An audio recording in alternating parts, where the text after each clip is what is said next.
जथा थिर नाई, और उन लोगों ने ये वरदान मांग लिया, क्योंकि जो रिश्ते स्वार्थ की नींव पर टिके रहते हैं,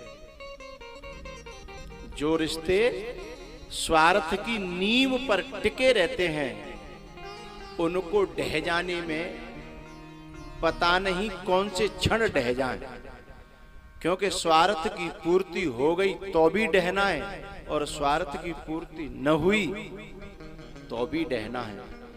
उनकी स्वार्थ की नींव पर, चाहे वो रिश्ता सांसारिक हो चाहे वो आध्यात्मिक हो, यदि उसकी नींव में स्वार्थ है, गुरु से यदि कोई सांसारिक स्वार्थ हमने लेकर के अपना संबंध जोड़ा है, तो वो रिश्ता फिर चलने वाला नहीं है।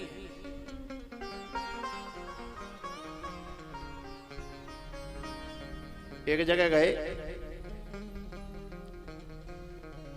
एक संत और नई नई चेला बने, तो चेला बने तो गुरुजी के पास में एक बहुत बड़ी गाड़ी थी, कम से कम 1 करोड़ की। जब वो चेला के यहां गए, बुला रहा था बहुत दिनों से, तब चेला ने कहा, गुरुजी आप तो इतने अपार समृद्धिवान हो, सामर्थ्यवान हो, और थोड़ी मदद की जरूरत थी। बोले बता क्या मदद चाहिए? बोले छोरी को ब्याह करना है, यदि 10-12 लाख की मदद हो जाती, आप पे तो भगवान ने खूब दिया है।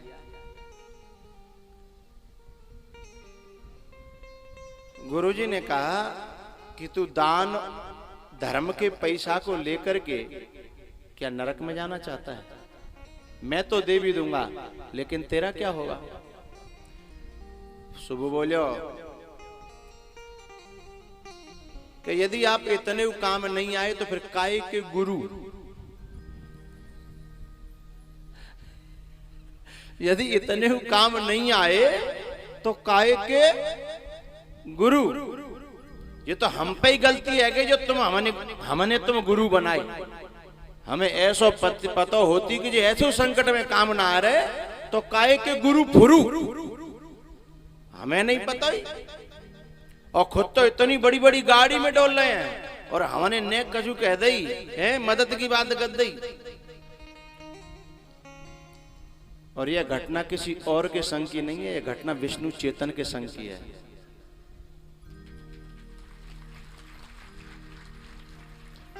काहे के गुरु?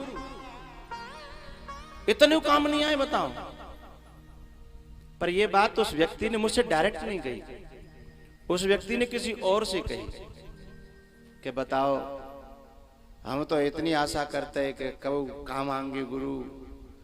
हमें नहीं पता है कि लोग जऊ काज गुरु बना मत हैं आजकल हैं।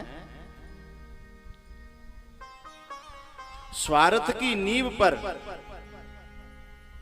स्वार्थ की नींव पर जो संबंध बनेगा, वह संबंध एक दिन तार तार हो जाएगा।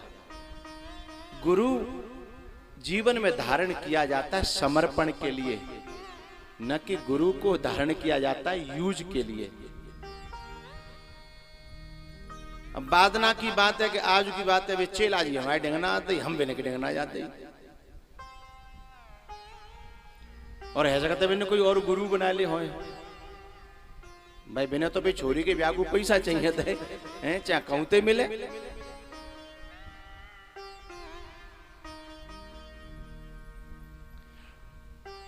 और बताओ गुरुजी न्याते जाते जब जब बताओ हमारे हर वीर हमने रोटी खवाई, हर बार हमने, हमें क्या पता रोटी इतनी महंगी पड़ेंगी। रोटी हमें पता होती तो हम होटल में नहीं खाते, हमें ऐसी पता होती तो हम होटल में नहीं खा लेते भैया। ये तो 1 लाख की 1 रोटी पड़ी है।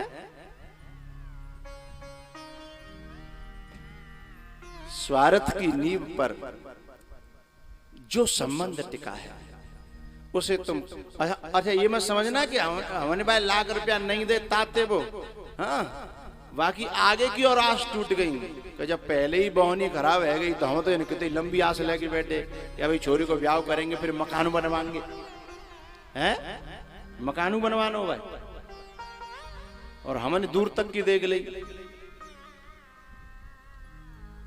कहने का मेरा भाव ये है कि ये संबंध बड़ा पवित्र संबंध है। इसमें अपने आप को समर्पण करने के लिए इस संबंध को बनाना, ऐसा नहीं कि गुरु को ही घोंट करके पी जाने के लिए संबंध बनाना।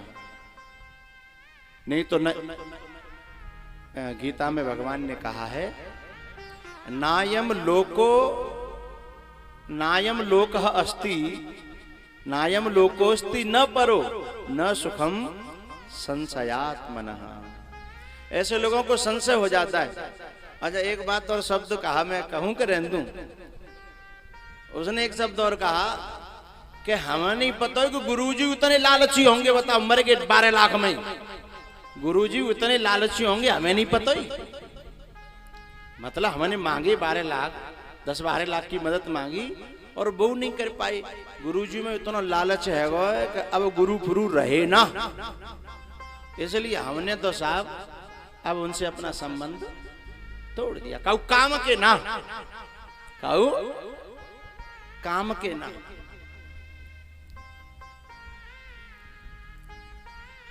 स्वार्थ की नींव पर जिसका संबंध टिका है, खल की प्रीति जथा थेर नाही, खल की प्रीति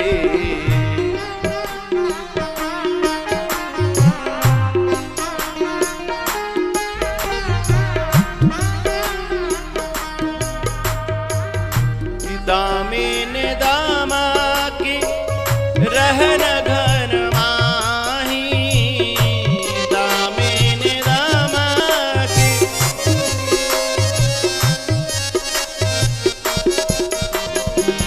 खल की प्रीति जथा थेर नाही।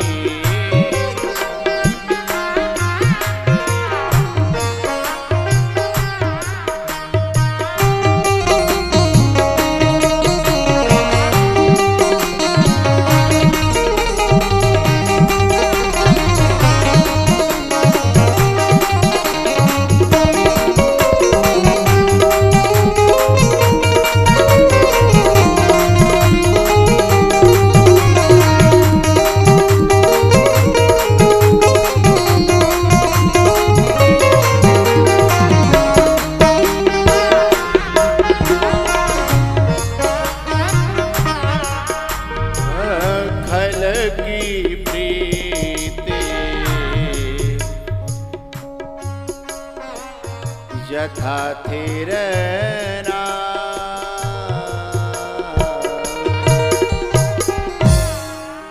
रेफो रलयो अवेद।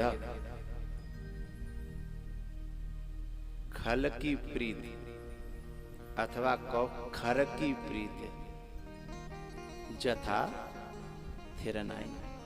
और वही व्यक्ति ऐसा वरदान मांग के आया कि मरे तो हम दोनों में आपस में लड़ाई हो तब मरे। और इतना विश्वास करो खल की प्रीति पे कि हम दोनों आपस में लड़ेंगे ही नहीं। आपस में चाहे भाई भाई हो, चाहे पति पत्नी हो, चाहे बाप बेटा हो, चाहे गुरु चेला हो, एक बात कहना चाहूंगा, यदि जीवन में माया के जो रूप हैं,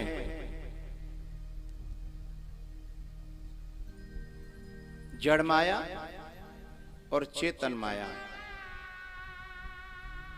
जड़ माया पैसा और चेतन माया नारी, ये दोनों में से यदि कोई भी किसी के प्रति भी महत्व बढ़ गया, महत्व बुद्धि हो गई,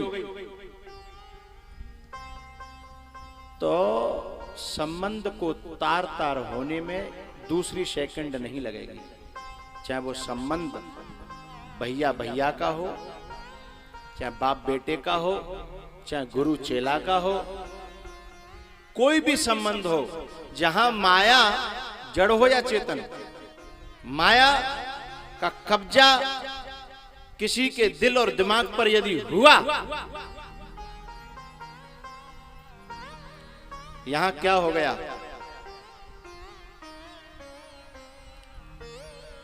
घर और दूषण, इन दोनों के बीच में जैसे ही उन्होंने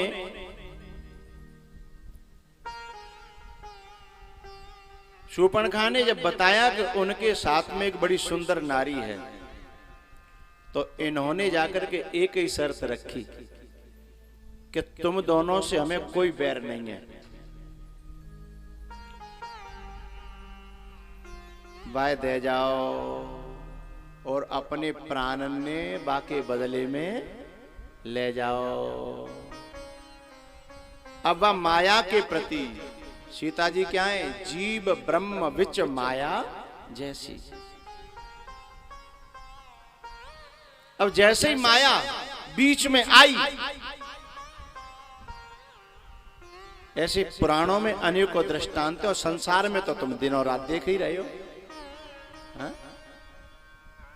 माया पैसा को भी कहते हैं, माया जमीन को भी कहते हैं, और माया एक समाज में जो बनाई हुई प्रतिष्ठा है वह भी माया है, और नारी भी माया है।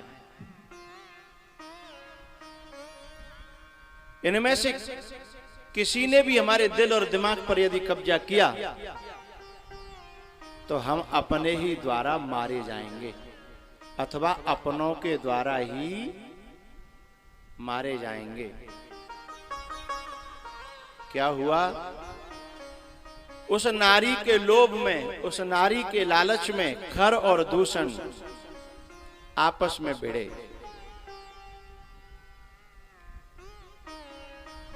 और 14,000 सेना के सहित स्वयं भी मारे गए, वो भी आपस में, किसी दूसरे की जरूरत नहीं पड़ी। पहला भाव। एक दूसरा भाव ये है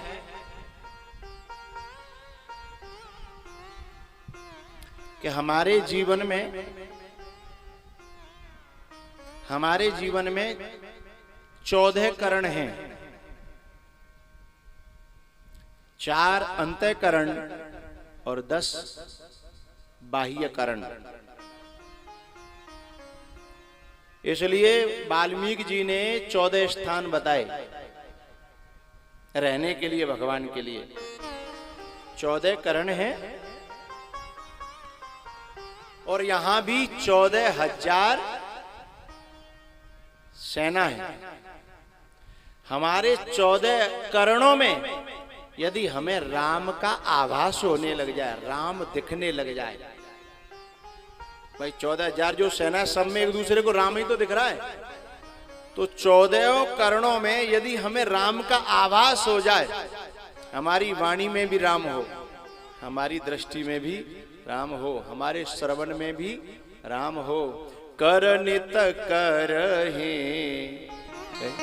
राम पद पूजा, तीर्थ राम चरण चली जाहि, शीस नवै गुर सुर गुरु दुज देखी, लोचन चातक जिन करिरा। 14 करण में परमात्मा आ जाए, फिर उसके जीवन में न खर बचेगा, न दूषण बचेगा, और न 14,000 जो विकार हैं इसके सैनिक, विकारों के। खरदूषण तो सैनिक हैं, लेकिन नहीं, खरदूषण तो सेनापति हैं, मालिक हैं, लेकिन जो और सैनिक हैं, क्योंकि यह सब माया कर परिवारा और प्रबल अमित को बरने पारा।